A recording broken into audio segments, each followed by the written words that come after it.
Hello and welcome to the James Brown program. I'm here with a friend of mine, Jason Carroll. Hello, how you doing? Jason is one of the biggest gamers I know. He's a big fan of games of all sorts. What's your favorite, Jason? Favorite game? Favorite type? Oh, favorite type of game. Well, Yeah. you know, I really dig like narrative driven, first or third person like epic adventures. You know, so when you start getting into stuff like, of course, Uncharted, like that's a given right there. That style, you know. So I need Tomb Raider, love that. But every 5 years or so, my genres change. I like something different. Where were you about 5 years ago then? 5 years ago, I was starting to get more into like like third person strategy games, and then I started jumping into Civ 5, and I started loving that. So I played that for a few years to try to get good at it. Like Civilization? Yeah, Civilization. Yeah. I played. Was it 4 or 3? Yeah, 3 or 4. That's probably, or maybe both. You know? Yeah. They all kind of blend into each other. You know, they evolve over time, but Basically, still the same game, but gets better and more complex. it's one of those games where you build a civilization from scratch. Exactly. You start off with like, you know, I'm not a scientist or anything, but you start off with like cavemen or something. Of course. Or that, you know, back then. Right. Know? And then you progress throughout. It takes forever, and it's so much fun because you progress through like at least 2,000 years. Right, right. I'm never good enough to get to like that part where you like find space. Yeah. I always get like bought out. Right. Or I get overtaken by force. It's like SimCity on steroids. Pretty much, yeah. It's pretty intense, man. But that was fun, you know. I grew up playing a lot of sports games. Not real life, but, you know, video games. Yeah. So I play a lot of Madden, and I still play now. So I started with, like, you know, the first or second one and just kept buying it every year, you know. And so I still play it. I love that. I'm a huge Street Fighter fan. You know, like Street Fighter 4 is my favorite. I played it in the arcade. Oh, yeah, me too. That's where I started. I used to skip high school. You know, I was like 17, 16 when Street Fighter 2 came out. And our mall, of course, like every mall had Street Fighter 2. But it was like in this crappy bar, which was part of the mall. Of course. You know it's not a good bar when it's part of the mall. Yeah, there's no good bars like in that the are mall. part of malls ever. No, especially when they're locally owned, you know. I forgot the name of it, but, so you know. was it like a Bennigan's or no, like a... well, they wannabes. Yeah, it was a wannabe But I think it was a local or wannabe. Applebee's? Yeah, but they were local, you know. But they also had like a lot of booze, and I noticed there were a lot of like townsfolk that would go there in the mall. You go out shopping, and then you go in there, and, you know, you have a drink. In order to deal with your depression Pizza of sticks being or something. At the mall. Yeah. So you're buying stuff at the mall. So there were people at the getting tipsy at the bar while they're holding their bags from Kaufman's or whatever. Yeah, exactly. Yeah, they're going in. They went to the Gap, Limited, and they bought some stuff. Nice. It's like their big night out, you know. And there's some dates. There were some dates there. Well, that would be the date spot. Yeah, I mean, it makes especially sense. if I'm 17, go to the mall. Well, no, here's the catch. Like, they were cool. Like, I shouldn't make fun of this place because they allowed me and my friends to play Street Fighter 2 like all day on school days. Wow. And as a matter of fact, they put but they were so like they would tease you like if you're under 21. The game was in the bar area. Okay. Know? Like there's the outlying, like Applebee's, the outlying restaurant area, right, where families can go, and then there's the inside bar area in the middle there, and that's where they always put Street Fighter 2. So it was like you had to like navigate, like you had to be like a stealth ninja, like in a game, to get up to the game, the arcade cabinet, because you know they didn't want to get caught. If the wrong manager was on duty, he would kick you out of the whatever it's called. You know, like the Husky Attic or something. It was a weird name. The Husky Attic. It was something attic. Well, if there wasn't a Husky Attic, there should be. There should be one right now. Above our heads, there's a Husky Attic. Right above our heads. I don't know. What is a Husky Attic? I don't know. Would it be just a big attic? Came up in my head. Or would it be like a wolf theme bar? That's a good question. I got to look that up. I think it would just be an attic with a lot of stuff in it. Yes. Okay. So like a lot of boxes, and it looks husky. Just full to the brim. Yeah. It's bursting at the seams. Attic. But it's an attic with a lot of junk in it or something. You know, it's the Husky Attic. A little bit bigger than it should be. Right. You know. So yeah, I did that, and I played a lot of Street Fighter 2. But my memories of video games, if you'd like to hear them, memories, very brief. No, go. I feel like there's a foundation needed here, but I would go back, and I remember playing my first game at like, you have fragmented memories as a child. Sure. Maybe you only remember like seconds. Absolutely. Like a picture of what happened. Yeah. And so I remember being like in Kissimmee, Florida, and we were in like the laundromat of a KOA, and I was like 5 years old, like 1980, and they had like these really old arcade games, like black and white. They had a racing game where you guided a pylon left and right to maneuver through other pylons without touching them. That was like, the earliest racing game. Right. So I remember that. I remember like this game, I forgot the name of it, but it's like a tank. It's like Battlezone, the precursor to Battlezone, like a tank controller. Where you it's like a periscope in a submarine. Wow. Yeah, it's really cool. So I remember those games, and then I just ever since then I've been playing video games. Sorry about that. That's cool. What is your notification? That was the Houdini from Star Wars. The Houdini? Yeah. Remind the Jawas. What's a Jawa? Those little guys, the little desert guys with glowing eyes. Houdini. Desert guy with glowing eyes from Star Wars. Which Star Wars movie? New Hope. The first one. Episode 4. Yeah, the first one. Well, sorry, the episode 4. It's still the first one. It came out first. Okay. But the little desert guys, they were wearing burlap like hoods and black sleeves, and you couldn't see their face. You could just see their two eyes. Their glowing eyes. Houdini. And they just say Houdini over and over again? They say other stuff too. Okay. But I just remember that. Right. Because that was, that's when the C-3PO and the R2-D2, they get discovered by Luke, his uncle. Right. Yeah. So that's a digression, but I think it's an interesting one. Have you played any of the Star Wars games? Oh, many Star Wars games. Yeah, not like all of them, but the majority of them, I think, over the years. Starting with remember the one in the arcade? Remember the sit-down trench run in vector graphics? Like that was like early '80s, right? And it was this beautiful game where you sit down inside a cabinet. You've got what looks like the X-wing controls, Okay. And you're playing the back then vector-based games were really popular.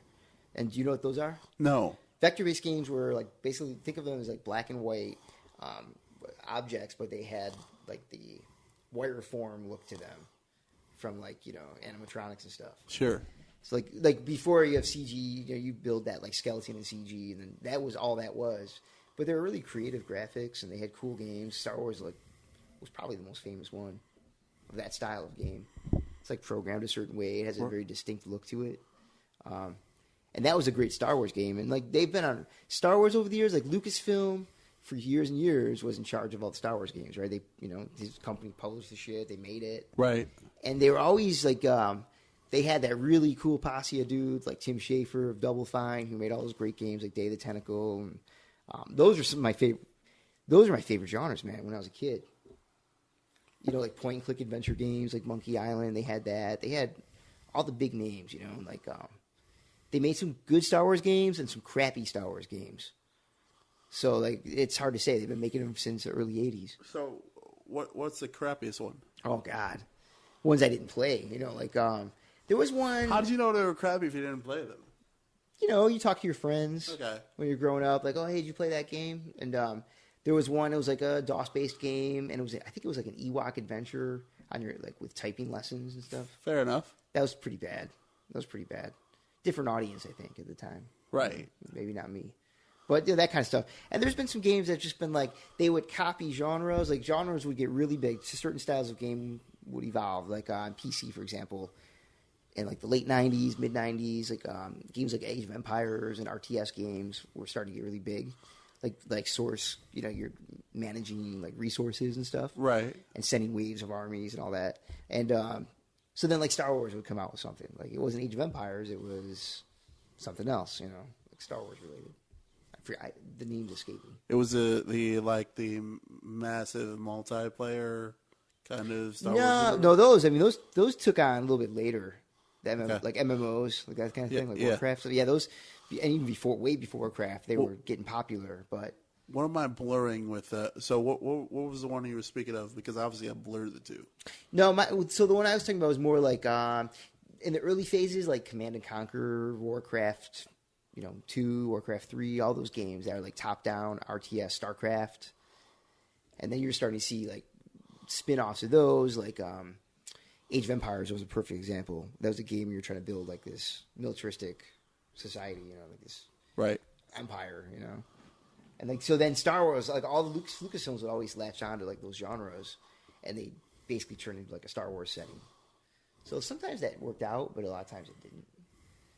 There was stuff like one I really loved was I don't think everybody loved it, but it was the Episode 1. Like we all know as movie fans, Episode 1. Like were you around for that? Like did you go see it in the theater? I didn't see it in theaters. Actually, I don't think I've ever seen that movie. I saw the other two. Oh, you didn't see that movie? Yeah, I believe. Well, that's the whole. See, that's my point right there. Yeah. You didn't even see it, and like it was weird. They made some video games based around that. Yeah. I definitely was aware of the video games, but yeah. because it was like episode 1 coming into the lives of anyone who was alive in was it 99? Yeah, I think it was 99, like May of 99. It was like a saturation bombing. It was like you could not escape the concept of a new Star Wars movie coming into the world. Yeah. It was so exciting. It was way more exciting than like when they talk about Force Awakens, which is also exciting, but this was different. This was like, you remember like the vibe, especially all the Star Wars fans. Yeah, we were so pumped, like we all wanted to cry and that kind of thing. I was not in the crying posse. No. You're not a true Padawan. Not a and that's okay. But yeah, you either grow up with it or you don't, I think, right? Well, even if they're not good, you still. Well, yeah, I still love it. I think if Star Wars hit me at the certain, it's just the right time. I probably would have been there. Yeah, I was always more of a Star Trekker dude. Oh yeah, there's always that divide. There's always that divide. Like I grew up watching both. I even watched the old TV show of Star Trek. Yeah, and my uncle. I remember him loving Star Trek, like the original cast, so I used to love it because of that. And then, I love the movies. Like, he took me to all these movies. Right. And I was 4 years old. I saw the motion picture. Yeah, right. And I still have memories of going and like loving, V'ger and all that. Sure. And so the movies, the first 6 movies, I'm a huge fan of. But the TV shows, I'm not. So I'm that weird Trekkie fan who's like loves the movies, but not the show. And I think it's a small minority of people. Even Picard, you did not like Picard? Yeah, I liked him, but I didn't love it, and I loved the original cast in the movies. Okay. Not on the TV, because that's what I grew up with, so something clicked in my head when I saw the first movie, and then the second movie, and then the third movie, And I was like, man, I really love this cast. I love what they're doing. Now, looking back, like, yeah, Search for Spock, not so good, But I loved it when I was 8. Well, or 9 or whatever. What did you think of the reboot? Oh, I'm into those. I like the first one quite a bit. Second one, I thought I liked it, and then I would see it again. I'm like, no, I don't like this. What fell off about it? The way they changed Khan, because yeah, like many people, Wrath of Khan's my favorite one of all the movies. When you put them all together, and then so they were trying to riff on that, and I was like not digging it. It didn't feel right. Benedict Cumberbatch, he's a good actor, but didn't feel like he doesn't feel to me. I wanted Ricardo Montalban, man. Well, you can't have Ricardo Montalban. Yeah. But the thing is, I don't think that Cumberbatch does not feel like a villain to me. I don't see why not, though. I mean, he's got that villainous accent. I don't know. It just feels like just can't a little twee to me. A little. Yeah. Maybe he could be like a Bond villain or something. Okay. I can see that. Yeah. Yeah. He'd be good as that. And he's going to be Doctor Strange. We'll see how that goes this fall. I don't know anything about Doctor Strange. No? What's Doctor Strange? Actually, I'm learning about Doctor Strange. So that's the thing. I love Marvel. I grew up with Marvel. Yeah. I still read the comics. I love them. But I wasn't reading them when in whatever his eras were. I know he's come and gone. And I just wasn't reading then. So I never got into Doctor Strange. He was always there in my periphery, but I never really... I started collecting comics first as a kid, of course. not true collecting, but I would go and buy comics every week, mostly Marvel, because that's just what I liked. I like Superman, and then like as I got older, Doctor Strange kind of disappeared. I got back into it in like the early '90s, and I didn't see a lot of Doctor Strange when I was at the comic store, you know. So I was doing full bags of course, all the Spidey clone stuff, which is terrible, and all the X-Men stuff, which I was digging. So that kind of thing, you know, the popular ones. But now I read it all, man. I read all those comics, and they come and go, and some are good, some aren't. But you know, they have good like artists and writers for the most part. This is all subjective, of course, but that's how I feel. Yeah. How do you feel? I am a total comic book novice. I probably read more in the last year.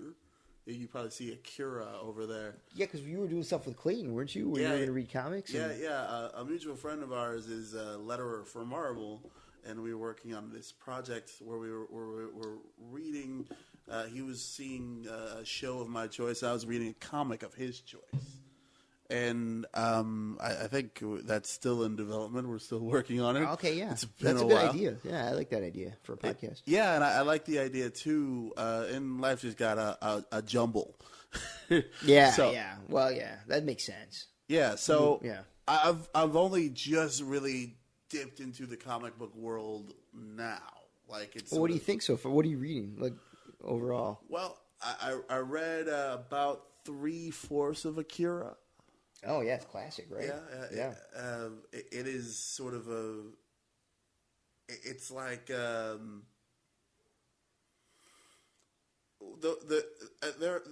good part of it about it for me is I feel like it's kind of informing how entertainment has changed. Okay. Yeah. Because it seems like that kind of storytelling, not just in the comics being adapted, but in how the story is being told. Yes. Is sort of shifting toward sort of that kind of narrative, that kind of in a strange way, it kind of reminded me of the original Superman. Oh, okay. Where it was like it was sort of like we must go to this origin story. We must have this. It's not about a specific moment in time so much. It's more about how this sort of this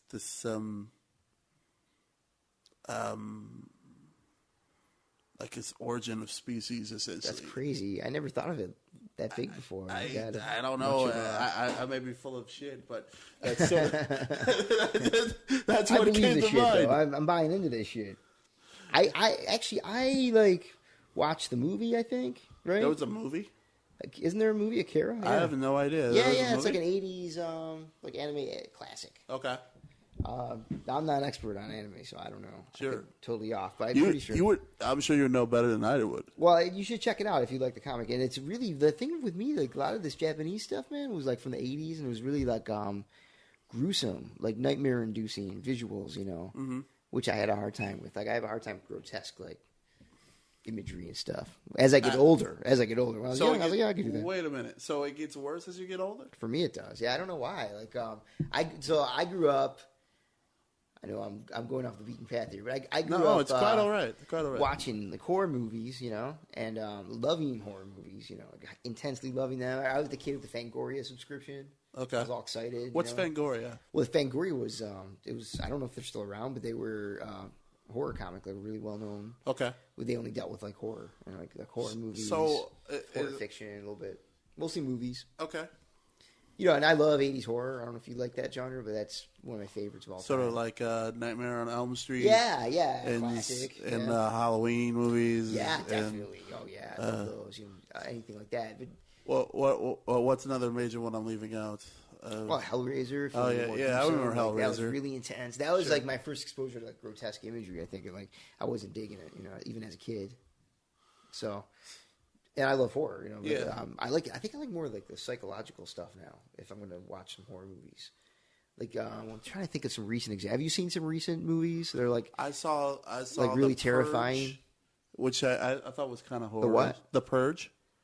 Oh, is that good? That's like a franchise. Yeah, now there's like there's a bunch. I think there's like 3 of them now. There's one about to come out, right? Right. Yeah. There's one. Yes, I saw the original one. Was it good? People liked that one. It was. I like the concept. I thought it was sort of, and I'm not a horror fan at all, but I like the fact that there was a rationale for the violence. Like one of the things that I hated about a movie like Saw, even though I thought that was like expertly made, except for the final twist in the original, which I thought was just like it was low budget at the time, right? Really, so it was good. but really, you remember how that movie ended, where he just pops up like that? No, I don't even remember. Well, I didn't like it. Well, basically, I'm not a Saw guy. Basically, the killer was in the room with him the entire time, like, and he's just like laying there on the ground. That's cheesy. Without moving. See, that's low budget, man. Yeah, but that's like it's ridiculous. Then the future ones, though, don't they focus on the puppet? I only saw one. Yeah, me too. Yeah, I don't even remember the one.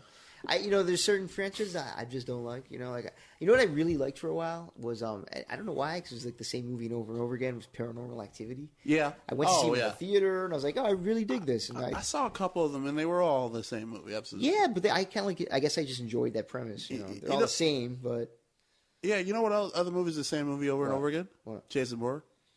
Yeah, I know. There's another one coming out, and the guy's back, and it's just Jason Bourne is loose. And you have really serious. And he wants people. revenge. He wants revenge. He always Every wants movie revenge. He wants revenge. And there's really serious people in suits. With big screens. Saying and earpieces. We've got to stop Jason Bourne. He escaped. Why can't we stop him? Yeah, I don't know, but I having said that though, the first three are pretty good. I enjoy them. They're incredibly enjoyable. Yeah, they're like the same movie. Yeah, right. Just like Saw. Yeah, seems like the same movie. Yeah, and I'm a hypocrite though, because I loved all the Friday the 13th movies. Not all of them, but I love most of them. They're fun. I don't really remember too many details about those movies. No? I know that I've seen a lot of them. I've definitely seen them. If you've seen one, you've seen them all.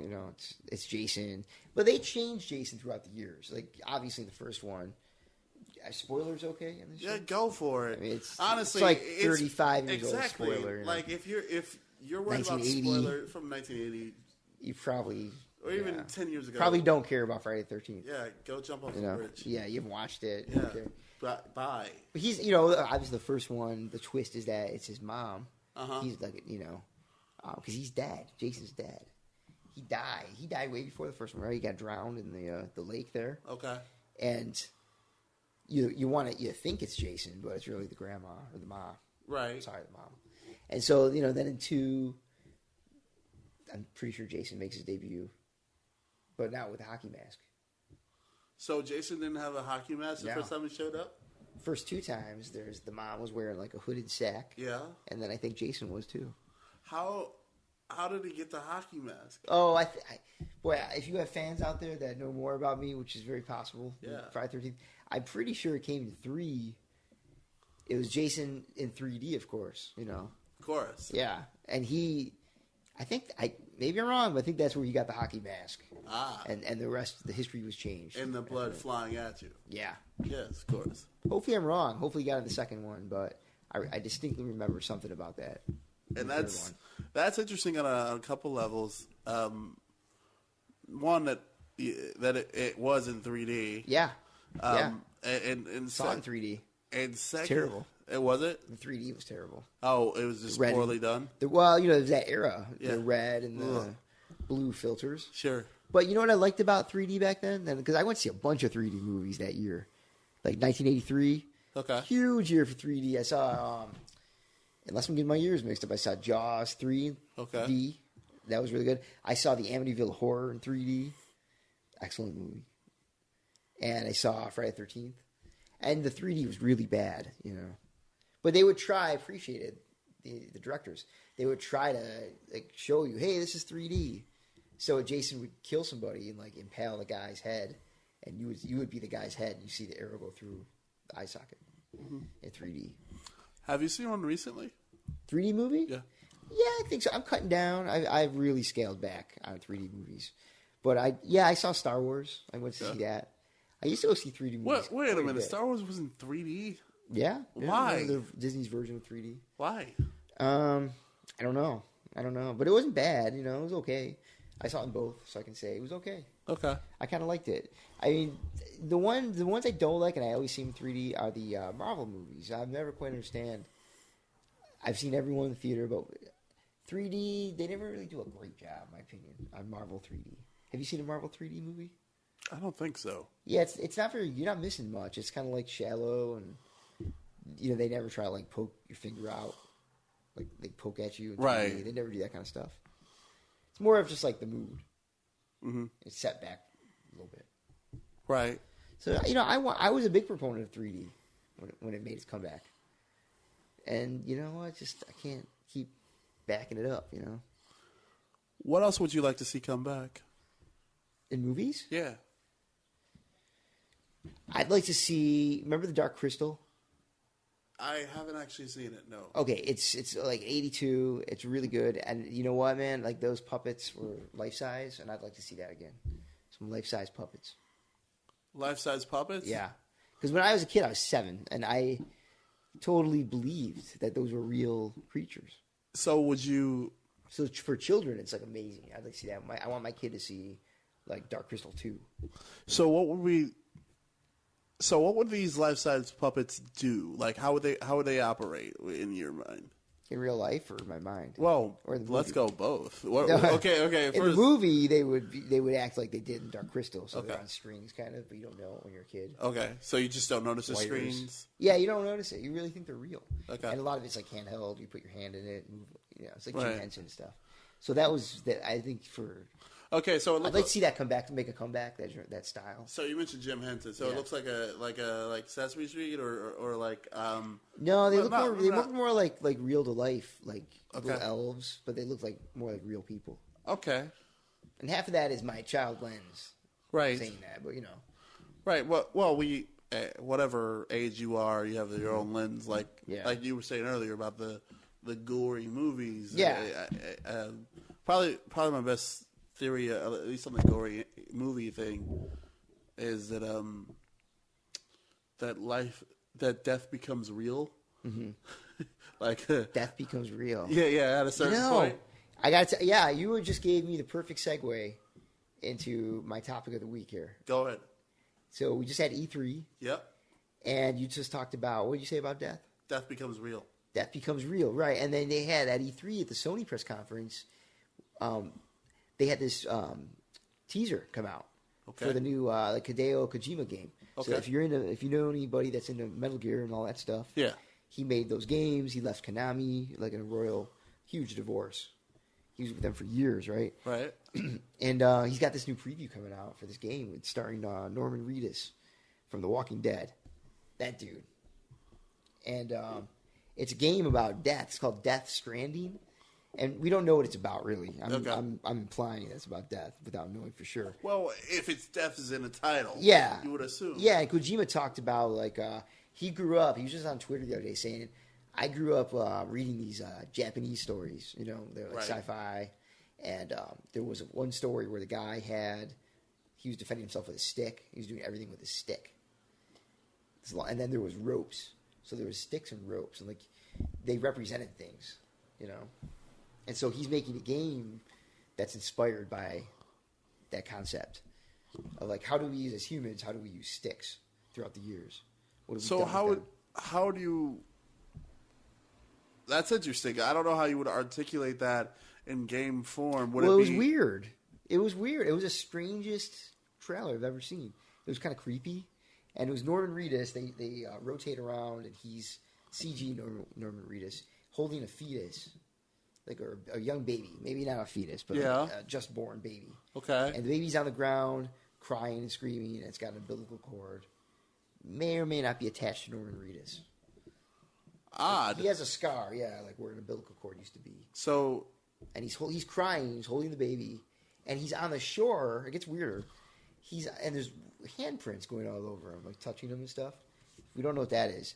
Then there's a whole, on the shore, there's all these dead animals, dead whales, dead dolphins, dead fish. Uh-huh. So there's something going on, something bad happening. Right. Death related. Right.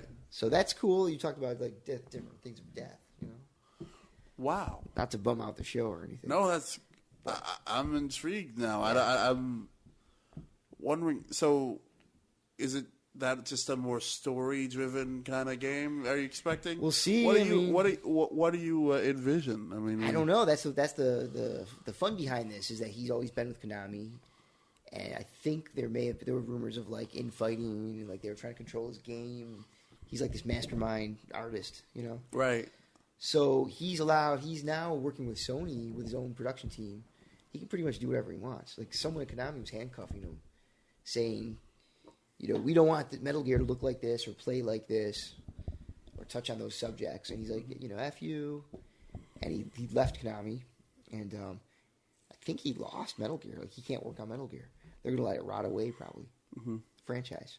I don't know. Why would you let it rot away? Wouldn't you just... these Japanese companies do weird stuff. Like, one of them, I think it's Konami. They're, like, going into all, like... casino arcade games where you're betting money. Sure. And like video poker. Right. But I think they're more into that now. Like they're doing their thing, Or maybe that's Namco. But one of the Japanese companies is they're like, yeah, we're just not going to make games anymore. Like, maybe they make this Pro Evo soccer game, but then they go into like casino games. Like Pachinko or something. I don't know. Right. But it's weird. Yeah. Selling off that division, maybe. Maybe it's not profitable. So, I guess... Japanese companies are weird like that, though, for gaming. Yeah, but they make up a large chunk of the gaming companies, correct? Yeah. They're big. Well, you know what? They in the 80s and stuff, they felt like the East was big for gaming. Right. But it seems like after that, American, like Western companies were taking over. European, U.S., making big, giant games, making lots and lots of money. You look at Rockstar Games. Right, I've heard of them. Yeah. Out of the UK, right? They're making tons of money. Tons. Grand Theft Auto 5 was released a couple years ago, at least 3 years ago. Still in a top 5 game. And what was it, Red Dead Redemption? Yeah, I went back. I'm doing a flashback with that. I'm going back and play. I like to do revisit games. I'm playing with that right now to see how it's aged. But it was huge. It was a huge game. So there's companies that are big. Blizzard, Activision, all these companies.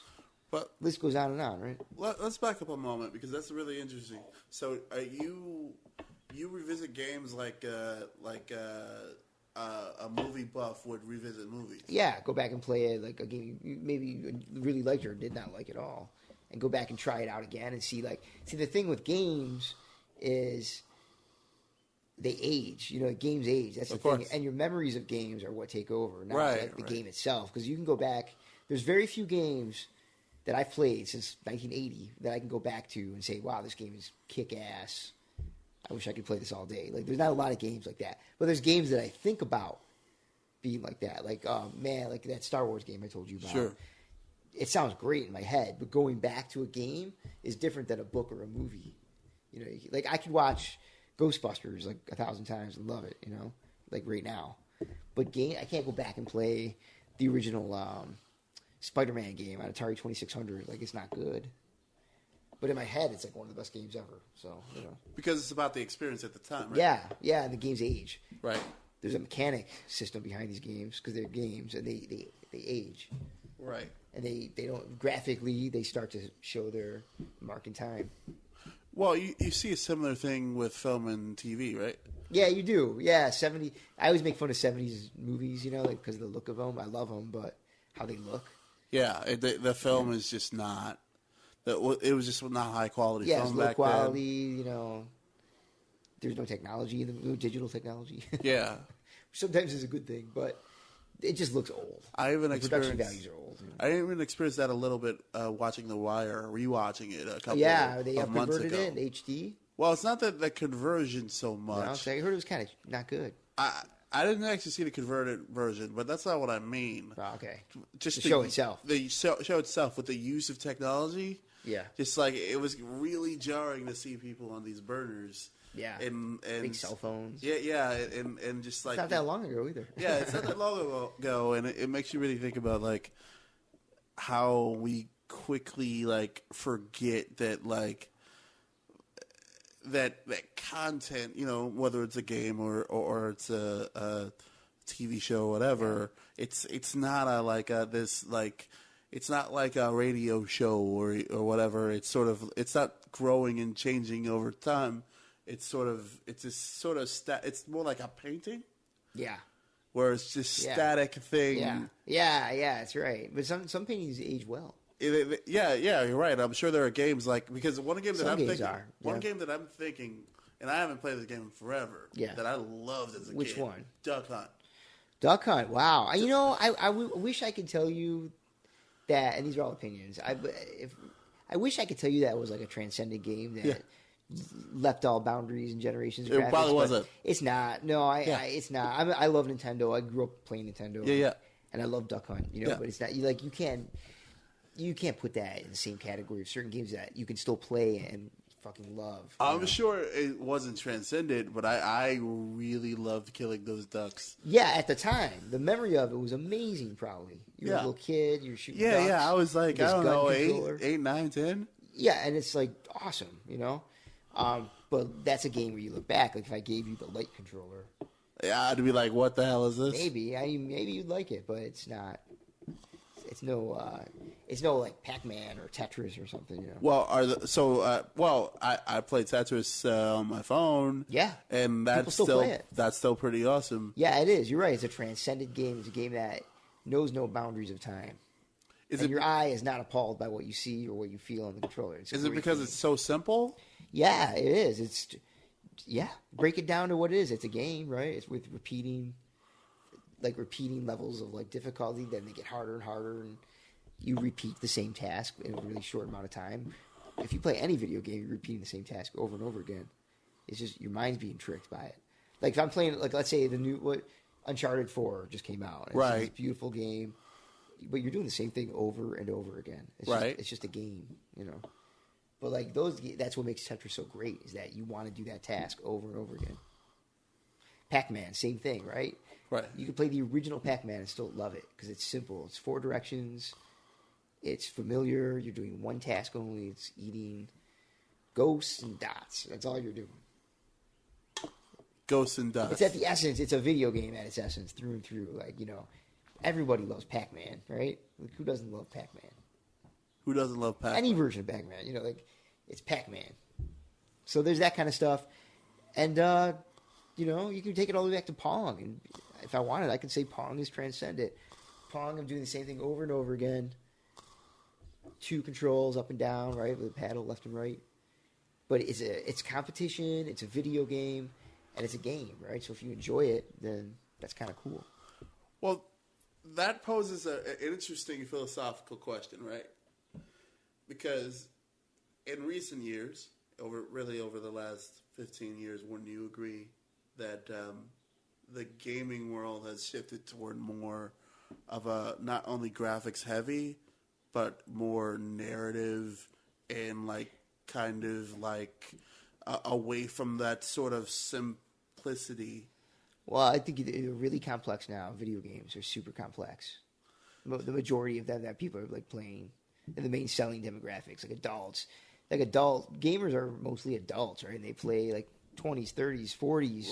Right. And they buy the consoles. They're a lot of money. Like you said, they're high tech. They keep, and they're, with this new trend we're seeing with E3, they're pushing out. Consoles used to be 5 to 8 years. You could get out of one console. And the gamers were happy because we go out, we buy our console. I'm not talking about PC gamers. I'd go out, get my console.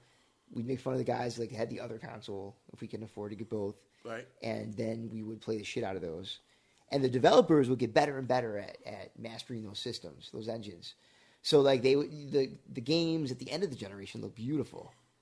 You compare Uncharted 3 or trying to think of another game that's Sony put out that was just gorgeous at the end of its cycle, and pit that up against the first Uncharted that came out graphically, or the first God of War on PS2, and you see huge advancements. But now what they're doing is Microsoft came out and they're saying we're going to be offering, as of this end of summer, we're going to be offering you a smaller Xbox One. It's going to be, you can get into it at $300 for the entry level version, smallest hard drive, and you're going to be playing.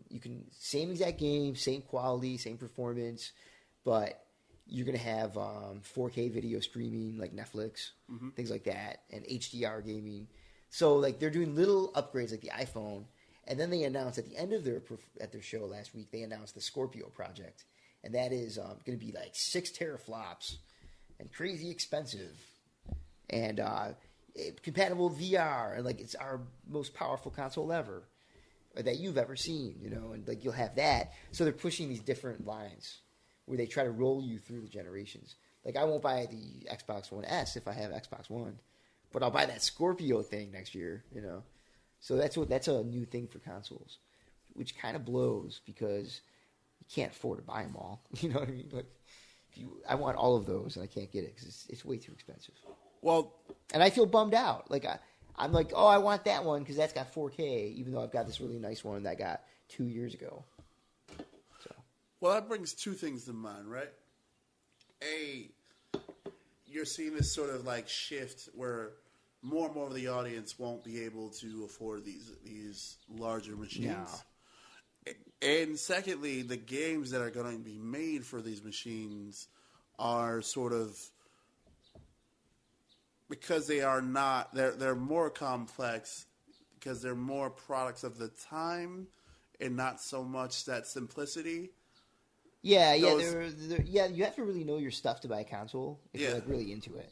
Now, you're always going to have people buy it that aren't into games, buy it for their kids, but I'm not talking about that audience. Yeah. I'm talking about gamers that want to play all the time. They love playing. They love thinking about video games, reading about them. Like there's a large percentage that want the best. So in their eyes, they're going to be like, oh, they totally screwed us. We just bought the PS4 or Xbox One 2 years ago. Right. 3 years ago on day one, and because PlayStation's doing it as well, they're just holding back. So there's like this fight going back and forth between Microsoft and Sony. Yeah. Microsoft theoretically heard about the rumors, like Sony probably leaked these rumors of the Neo or the PlayStation 4K. Okay. It's like the next iteration. Right. And so, they're doing way better worldwide than Microsoft. So Microsoft started to get a little desperate, it seems. And they're trying to turn around the image of the Xbox. Like now they're phasing out the Kinect, and they're not talking about it as a media center like they did when they really shot themselves in the foot a few years ago. They came out no one, totally misdirected message. It fell flat. They want to charge way more than the PlayStation 4 at launch, and price always wins. It always wins. Whoever comes out with the cheapest console is going to win that generation. It's just the way it is, because people are going to buy the cheapest console. But now they're coming out with all these fragmented a PC situation. Or Apple. So there's the iPhone S. Right. They're always on and on and on. Every year there's a new iPhone. Right. And so they're going to do that with the Xbox. Every year there will be a new Xbox. So you'll have a generation of. It won't switch generations every year. Right. But there'll be variations on the theme every year. Yeah, more evolves, and the generation thing goes away. You won't have Gen 8, Gen 9, Xbox One, Xbox 2. Right. It'll just be a rolling platform. Which is fine. You don't have to have the best. But the thing about it is, if you're going to buy the best, if you're that guy, I'm sometimes that guy. I want the newest, latest, best, right? So I'll buy the console, but then they come out and say, because now they have spin control they got to put on this.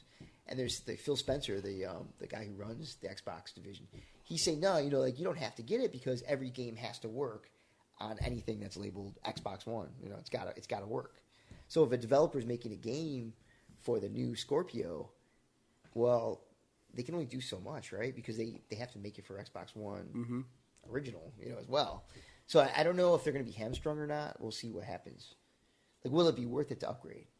How many games will be designed to be run natively in 4K and have HDR, contrast features, and all that stuff? So we'll see what happens. But really, they're saying, hey, your game's going to look way better if you have it on the Scorpio.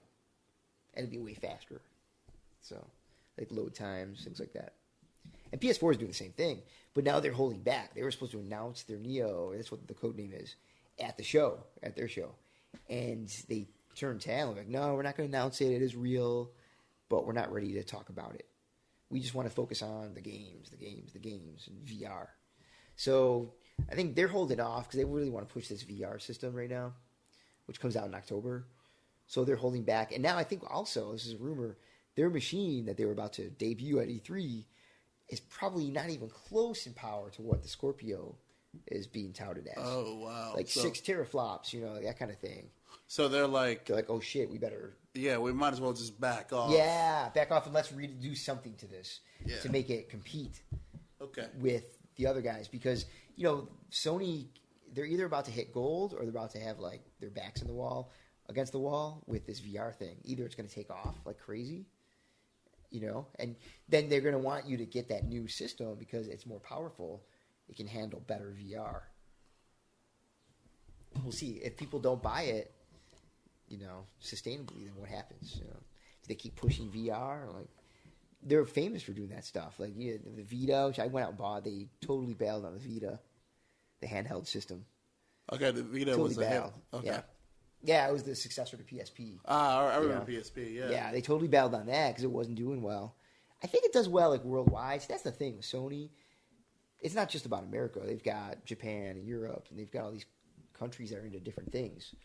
Like in Japan, right? Mobile gaming is really big stuff. And I suppose when you have a market that massive, you can modulate how you roll out different concepts. So if the Vita is killing in China and Japan and India, you could focus on it there and focus on the console here. Console. Maybe. Yeah, exactly. And here they're like console, and maybe VR if it takes off. So how do you feel about the VR? That you mean virtual reality? Yeah. Right? Oh, I know. I think about it all the time. So when I was a kid growing up, like especially in the '80s, they talked a lot about VR. In the early '90s, remember like Lawnmower Man? Yeah. Later on in the VR craze. Sure. And then of course Star Trek, the holodeck. So VR course. is always That's something the in our coolest thing heads. ever. Yeah, it's always exactly that would be the ultimate. But like we've never had it though, right? Remember in the '90s, you were young, but they were like flirting with VR, like trying to make it like going to the Chuck E. Cheese's and and you'd have that big thing over your head, right? Yeah, exactly, and it was terrible. I remember trying; it was really bad, and but that was like more for like the Dave and Buster's thing, right? So, but now we're seeing it for the home, like in very convincing ways. Like I don't know if you've tried any of them yet. Have you tried some? No. I'll bring my. I have because I'm an Apple dude. They don't really support VR. It doesn't seem to be very VR friendly. Probably working on their own shit, but I bought that ViewMaster, the Mattel ViewMaster, and I popped my iPhone in there. There's like a couple apps that you can download on iOS, but you've seen Google Cardboard, like that's some really cool stuff. Right. VR for the masses, it's cheap. Just get that piece of cardboard that you need, fold it up, put your phone in there, and you've got like very rudimentary VR. But we're seeing stuff like the Vive and the Oculus. Yes. And to some extent, the PlayStation VR, not as intense, but we're starting to see that stuff happen. Like VR is cool. Here's my thing. So now I'm like in my 40s now, 41, right? And like I grew up wanting it so bad, wanting the holodeck, or I'd be happy with a VR headset. But now I got a baby at home, and then I'm married, which is awesome, and it doesn't really fit into that lifestyle. Like I can't make it fit. Because you've got all these wires, first of all, coming out of your computer or PlayStation, and if you go with a Vive, you've got actually a room you can set up with sensors, which is so cool. You could set one up in this room perfectly, man, and you would have these like little controllers, ring controllers you hold on to, put your headset on, and what it has sensors that warn you, like, hey, you're getting close to the wall, like this yellow grid pops up. Yeah, it's like basically before you hit the wall, and I think there might even be like a camera in it, so I can see you. You come out as like this like predator type, like red, like thermal image kind of deal. So I'm talking to you, and they're trying to blend that together because I honestly, like, I have a little kid. I can't put on a VR headset and go off into another world for like an hour. Right. I have a little baby or something, and the kid's like, "What are you doing, Daddy?" And I'm like looking like a dork. So for me, I gotta wait, man. I need to wait because augmented reality is the thing. Well, wasn't that the purpose of the Google Glass? Yeah, kind of. They wanted it to be, but in execution, that wasn't the case. And that was just a creepy social thing. People didn't want that. Like, I don't want to wear it, and you don't want to have me hanging out. But the thing is, how do you do that without it being creepy? Because that seems like just the theory of it. I think when it's a shared experience, like when we're both chilling in this room, and like that Magic Leap technology, that's like the next big thing is augmented. You wear these discrete glasses, and you see like they're teaming up with Disney. They're doing C-3PO and R2-D2 are in your room with you. And we're seeing Microsoft's working on that too, the HoloLens. But like it's just there. bam, it's in your face, and it looks real. And that's like the future. I don't think virtual reality. I honestly, it's gonna be passed by. Maybe in certain industries it'll be used, like in the medical fields, maybe, or engineering. Well, I've also heard it in basketball and football. Yeah, it's training, right? Yeah, more and more. Yeah, which I could see that. But do you see I'll ask you. You're a single dude. Like, do you see yourself doing that? Like getting a headset and escaping to a different life? Like that. On some days, that sounds awesome. I know it does. Yeah, it does. That's the thing. That's what I wanted, man. It sounds great. But I love my life. But I want to go in for like an hour and be Batman, like that. Yeah, like that, which was announced. Like I want that. Just Batman for an hour. Why not? You put the mask on, you kick some ass, and you do some investigations, and go to bed after that. Would you have Robin with you, or would it? Which first of all, no, which Batman? I would do the.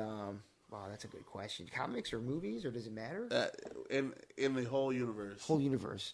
I would say I'd want to be the Christian Bale Batman because he had cool technology. Okay. Cool toys. I like that one a lot, and it was a modern city. It was dark, but it was a modern city. So what about you? Man, I of all the Batmans, I like Michael Keaton. Oh, but you want to be Michael Keaton's Batman? Like live in that world? Really dark. So the sun is rarely out. So we're talking about the world itself. About everything. Like you gotta, if you're gonna be that Batman. Okay, so if it's because I'm okay. So immersive reality. Yeah, I have gone into that world for an hour. Yeah. Tim Burton's vision of Batman for an hour in VR.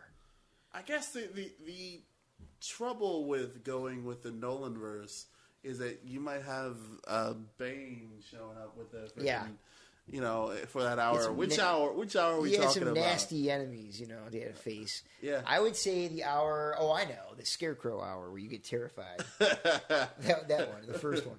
Where Scarecrow sprinkles that dust on you and you're just like terrified. Yeah. Mortified. Yeah. That one, that's a cool one. I would enjoy that, I think. I think I'm sticking with Keaton. Yeah, well, that's a good one, too. That's a lot to see. Yeah. That's the artistry in that one would be Sure. Walking around in that would be beautiful. And he had a cool car. Oh yeah, out. Seeing him in VR, like and that's all going to happen, man. Like someday it'll be film like quality, right? In a few years, right? Right now it's not. Right now it looks good, but it's not like playing a game on your 1080p TV or anything. So it's just more immersive, I guess in these immersive, so you think that augmented reality is the one that would win the day? I do. But do you think that virtual reality would be for more that sort of like, okay, because from what you're describing, augmented reality could be headed toward iPhone country. Augmented reality? Yeah. Well, I think they are going to do. I think that's what they're doing. Okay. AR over VR. Okay. I think they're skipping VR. Okay, and VR to me, in the world that we're talking about, would be more gamer culture. Well, no, I realize that there's stuff outside of gaming for VR. No, but I think for everything. I know, not just gamer culture, but like I could see like you have to be kind of at a certain level to like you said, you have a kid. You can't. Oh, for gaming, yeah. Where you can just shut yourself away. Yeah. I'm not single, but I live alone. But you're like a bachelor dude. Yeah. You could do that. I could conceivably just turn this room into. See, here's the thing, man. VR city. If I were you, I would do that. But it's expensive, and there's a lot of wires. Okay. There's a lot of wires. I listen to this podcast. How expensive? Well, let's talk about that. Let's say you go by the Vive, which is kind of the coolest one. It's got you can walk around. Yeah. And you're looking at, I think for the Vive, it's like at least $8.99 or some craziness. Okay. I'll look it up because I don't want to be wrong. Okay. But it's a lot, And then you've got to buy a computer that can handle it. Wow. Because we're talking 2 monitors in your face at 90 frames per second minimum, right? Wow, that's a powerful ass processor. Yeah, exactly. Yeah. That's got to be. Some really nice NVIDIA cards do 1,500. Yeah, sound about right. I would say at least, man, unless you get a crazy deal on something or build it yourself and get it for cheaper. But we're talking $799 for the Vive, plus a computer like you're saying, like 12 to 1,500 that can run it. Probably at least 1,500. And so now you're talking about up to $2,500. That's a lot to invest for first level stuff, man. It's going to get better and better and cheaper and more mobile. That's the ticket. We got to make it wireless and make it so that you can slide a very small device in and use it if you want VR to be really popular. Because the thing that I watch people use it all the time, and there's the cables. There's a lot of cables. One guy, I listen to this really good podcast called DLC, and they talk about video games. And one guy is like really into VR, so he went out. He found this life hack from IKEA. You can get like this lamp that you take apart, and then you string the cables through the lamp, and that becomes like a kind of like a wire guide, basically, for your Vive. Because there's a lot of cables that come out of it. So I think that's got to get better, the technology. Well, streamline it. I'm trying to think of what speed will... I mean, the way technology is evolving, you would think that those wires would start disappearing very quickly. Yeah, it will. Yeah, totally. Because you see Google's already pushing for it. Samsung, all those companies are pushing for mobile VR. Is there a company you're betting on? That's a good question. I bet for the software and stuff and the ecosystem, I would bet on Google because they're putting so much work into the Google Cardboard and making it become like a cultural thing. You know, you can see now. You see those like Google Cardboard things and like everything. You see like Obama had one with Angela Merkel from Germany and stuff. Like everybody's using Google Cardboard to try it out. It's like the thing that gets you hooked, maybe, and it's cheap. Mm-hmm. You've already got the device. It's your phone. Yeah. All you need is a $10 cardboard cutout that you fold. So do you think that that's sort of like the like you said with the games, the cheapest one? No, with games. See, the thing with games is I think the guys are into like, or the guys and ladies who are into VR for gaming, they're more on the cutting edge stuff, like the expensive stuff, like Oculus, like the $800 Vive. Okay. So I think it's different. I think Sony has the best chance right at this moment. Sony can make out the best. You know why? Because they're in between the two for gamers. So you could buy a system for $500 for everything. That includes the camera and the headset and the sticks and all that. And as long as you have a PS4, you can run this device for $500. You know, they're even advertising it. So it's like an adapter.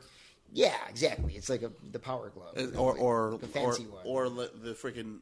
You said Kinect. They're Xbox One and same thing, right? Essentially, it's the same thing. They put it out, and it was a glorified flop. You know, it was right. like a horrible flop that destroyed the Xbox for a while. But it was that principle, you know, that fact that it is something that you could attach onto this thing that's it's an accessory, if you will, quotation marks, and you're attaching that to your Xbox or PS4, and so it's the same thing, right? But this time it's a tiny bit different because it seems like the developers are really into it. So that's what you want. You want developer support. When you don't have developer support, there's no system. Hardware needs software. If developers aren't digging it, if they're not making money off it, they're not going to do it. So like Kinect, perfect example. Ubisoft rushed in. They did a bunch of Kinect games. And to mixed results. And then people just slowly like stop buying Kinect games. Or quickly, actually. So I think Sony has a good chance of making it because the price is lower. And they know how to make hardware. Like the rumors that it's like a really comfortable headset. That's the word, you know. So like that kind of stuff. But I still think that seeing companies like Apple and Microsoft sit out of it shows me that VR may not be a mainstream thing. It might be a hobbyist thing because it is commitment at this point. You know, you really want to be. You got to be into it. So I still think like HoloLens, that type of thing, has potential for gaming. And this Magic Leap, which you got to look up. It's really cool. Describe it. That's what shows, like, you're looking through glass and a pair of, like, small glasses, and you're seeing R2-D2 and C-3PO right here in front of you. Oh, that's that thing. Magic Leap. That's the name of the company. Yeah. And when they walk behind the table, you don't see what's underneath the table. You see them. It messes with your perspective, that kind of thing. So I think that has a chance of doing it for gaming. There's also this thing called, I got to look it up, but it's... Basically, you look like Geordie LaForge. You look really dorky. Right. They convert from headphones into these iPhones. Yeah. Like the Agent or something. And that is actually... There's no glasses. There's no screens. Because that's still a problem. VR is just it's a little screen in front of your face. You know, two little screens. This is projecting light and vision and images onto your eyeball. And it's out there. It's real. I could buy it for like $600 or $700. And... It projects an 80-inch screen onto my eyeballs. So you put this little light band in front of your face, and you can look around. I can look at you. I can see, around this band. So I'm not totally closed off from the world. But I also, while I'm talking to you, to my right is this giant movie screen playing like Star Trek. Well, that sounds like Black Mirror.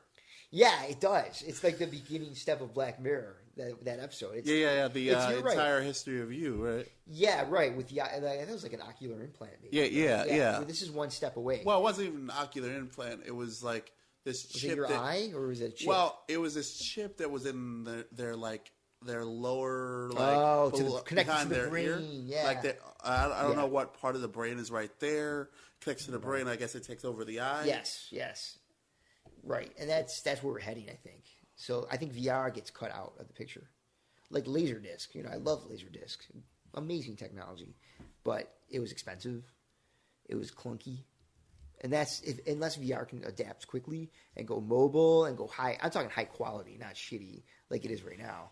It looks like old, Virtua Racer. You ever play that Virtua Fighter? Yeah, I remember Virtua Fighter. Yeah, polygons. Yeah. To me, they're getting better quickly, but you got to get rid of the wires and stuff. And I'm not going to run out and buy the VR, PlayStation VR, even though I'd love to, because it's got the Move controllers, the little glowy bulbs at the end. It's just not there yet, So, but it's getting there. I still think AR, way to go.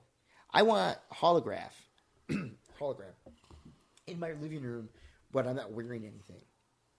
Right? I mean, that's what I want. It's like the holodeck. I want that because I don't want to wear a headset. How far away from that do you think we are? I think we're closer than ever, man. I think it's way closer than we think we are. That's a cop-out answer, but it's true. It's like everything is moving so quickly. I know with that Ray Kurzweil stuff, like in the gaming culture, everything is moving fast, man. And that's where we're heading next. I think we're really close. Like, did you ever see that movie? What's the Spike Jonze movie with the sentient AI played by Scarlett Johansson? Yeah, her. Yeah, her. Yeah, like where he's playing that game in his living room, and it's projected around him, and he's looking at 3D, no glasses. Mm-hmm. That's where we're going to for gaming. So wow. I'm pretty excited about that. It's going to happen. We're never going to go away from looking at something in front of us, But I don't think that VR. People get sick playing VR, so I mean, that says a lot there. You get nauseous in certain games if it dips below a certain frame rate. So, because your body's all messed up.